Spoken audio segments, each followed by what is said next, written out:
Hello, everyone, and welcome to another episode of the Momentum Interview Series. Today, I'm speaking to Steve Chung, again, Senior Deal Desk Specialist at WalkMe and the founder of the Deal Desk Association. Steve, welcome to the stream. How has your new year been, man? It has been good. It's even better connecting with you, Mo. Sweet, sweet. So today we're going to be talking about the Deal Desk Association, this community that you founded. In a nutshell, what's the DDA and what does it hope to accomplish? Yeah, absolutely. So DDA is essentially the acronym for Deal Desk Association. And as of now, it's basically a LinkedIn group that is serving as a community for Deal Desk professionals to share insights, questions, and connect with other folks. Sweet. And who are your ideal members? What roles and job titles do they have? Sure. So really anyone in the Deal Desk role or folks in a role that supports the Deal Desk function. And really any folks who may not even be in a Deal Desk role or in a support role who are interested in learning more about the Deal Desk profession. And what kinds of activities do you envision for the group over the next 12 months or so? That's the moneymaker right there in terms of the question. So really to help advance this group beyond just the group, really making it some sort of association beyond just the parameters and the platform of LinkedIn. I'm currently in conversations with some universities so that Deal Desk as a profession can be standardized and that there could be some seminars or workshops or even an annual conference that's backed by a university in the sense where now we can leverage some of the insight, data, and expertise from academia into Deal Desk so that there's more opportunities for engagement with our members. I love that planned integration between academia and the practical real life world of Deal Desk practitioners. Is there or will there be some sort of a fee for joining? How will membership plans work now or in the future?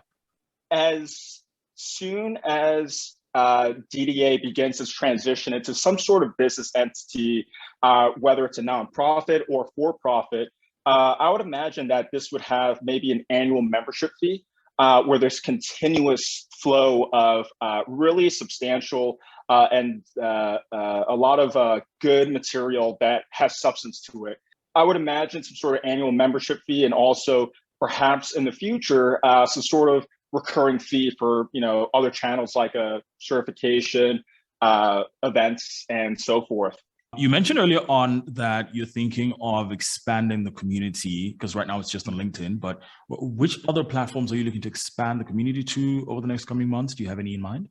Being that this is still a one, I guess, member initiative right now, I don't have a team as of yet, but many folks who are interested in participating, being more involved. The only other communication channel that I envision is just having a separate website.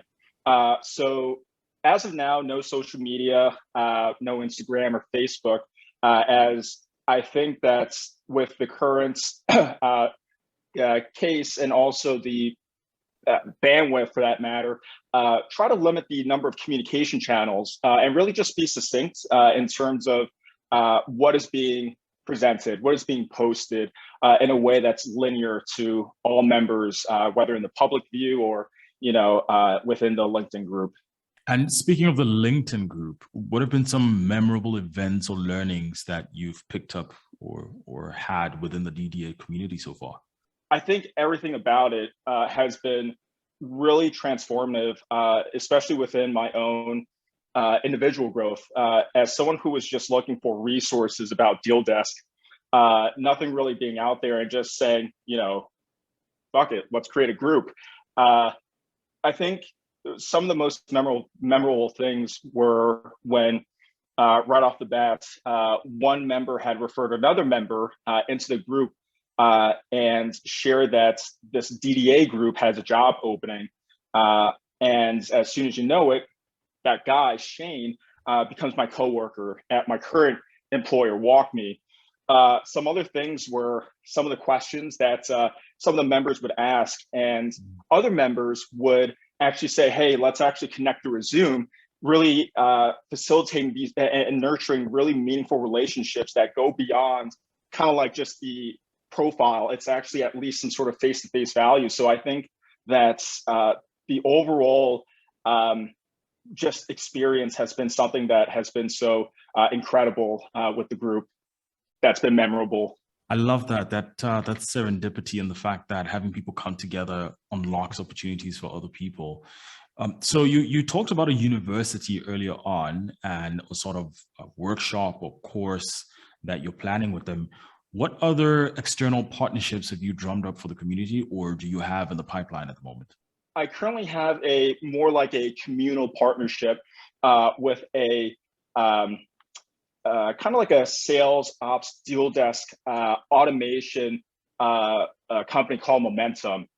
Small group of folks. I think the company started recently.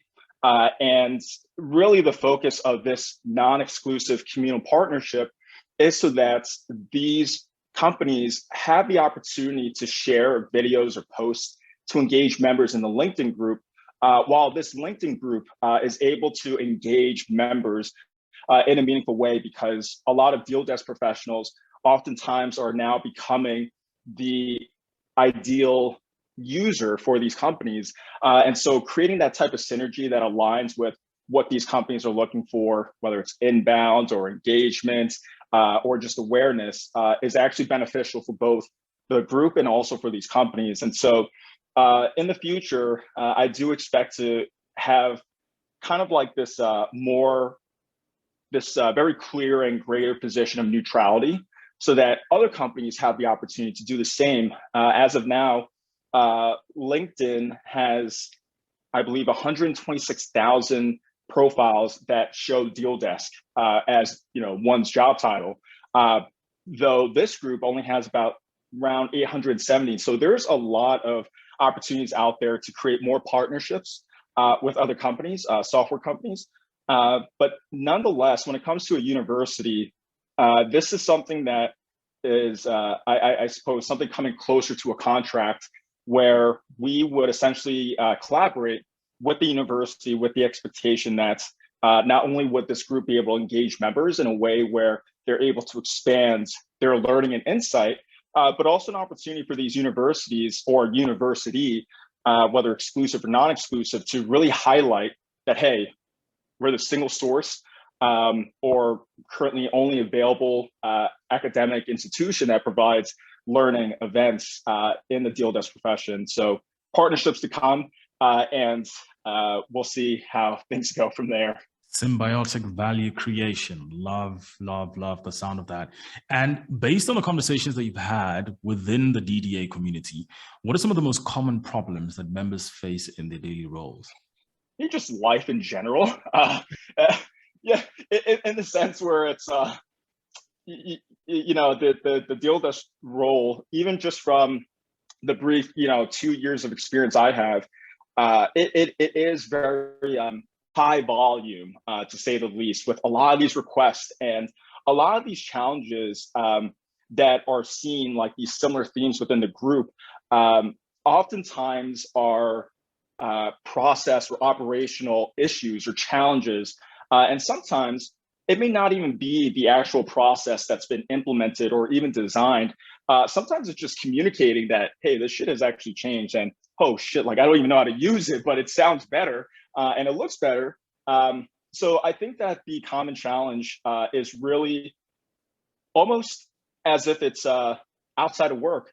Lack of communication, maybe with your boyfriend or girlfriend, not on the same page, and also just a lot of people asking for things where you find yourself not really being able to ask yourself for things as much as you like to. And it's so funny because when you think about communication, I'm sure that a lot of deal desk professionals will say, hey, submit a case or submit a ticket through Salesforce or Zendesk or ServiceNow or any other, ticketing company, so that you get your caseload, you're working on these cases.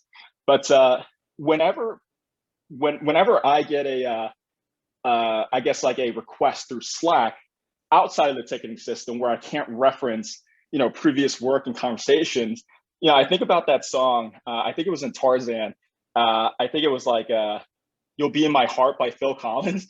You'll be in my heart, but I'm not really, your request is going to be in my heart, but nothing's really going to happen. So I think, at the end of the day, it's really just operational and communication challenges that I see within the group, and even within myself as well. And what would success look like for you when it comes to the DDA? The three things to advance the profession that I suppose I'm envisioning is to, as one of my colleagues, Elliot, had shared, one, increase the number of members. Two, engage the members, trying to figure out that formula, which is kind of like that phase that I'm in right now, almost like entering puberty for that matter. Like I'm growing up, this group is maturing. And then the third is to see some sort of monetary value, not in the sense of self-gain, but in the sense of reinvesting those dollar amounts, not just to data, literature, partnerships, but also to have the opportunity to experiment and also to fund the required tech stack for the website, for a CRM, for a billing system, whatever it is that can help sustain this community and become, hopefully in the future, more scalable and resilient, because this group has only existed for 1 year and have a great relationship with Momentum, about to enter a collaboration with the university, and we're about 870 people. And I think that a lot of folks have shared that this is incredible, and that this is just something that needs to continue. So I'm just really happy that a lot of folks have given me that opportunity to facilitate these types of conversations to help transform individual, team, and organizational growth for the members in the group. Man, most startups don't even make it to a year. So if you think of the DDA as a startup, you've actually beaten the odds. Well done on a year, and here's 2 more years. You spoke earlier on about engaging, finding different ways to engage the members. Right now, how can members get more involved beyond just, passive membership in the group? That is kind of like the question that I am trying to figure out, along with some other active members, in terms of how do we make this more engaging? How do we make this more memorable, more interactive, where it goes beyond maybe a Zoom call or a Q&A, where it's kind of like verbal dialogue, but nothing can really be documented because it's something that is completely individualized and different from another company that may be of a similar size with a similar profile. So how do we help provide some sort of guidance, some sort of general guidance that organizations, leaders, managers, and even analysts and specialists can refer to in terms of optimizing their performance and understanding of some of those principles and pillars that make a deal desk team so special and also so valuable. So in terms of kind of like improving that engagement, some things that I have considered are kind of like templates and help us assignments or like activities. Let's say activities, right? Yeah, I think that's a better word than assignment for that matter. But really taking a look at how we can integrate something that's standard in terms of, let's say, for example, preparing an order form and understanding some of the key components in an order form, and then having some sort of activity or exercise where folks somehow integrate some of their, I don't know, tech stack or their software platforms into actually learning as to how they can optimize their processes, like something going beyond just the Q&A. A lot of creative opportunities out there, but certainly focused on expanding that opportunity to engage folks more than just what the current standard is. Sweet. Steve, thank you so much for doing this stream with us. I've been speaking to Steve Chung, Senior Deal Desk Specialist at WalkMe and the founder of the Deal Desk Association. Steve, we'll catch you next time. Thanks a lot, Bo.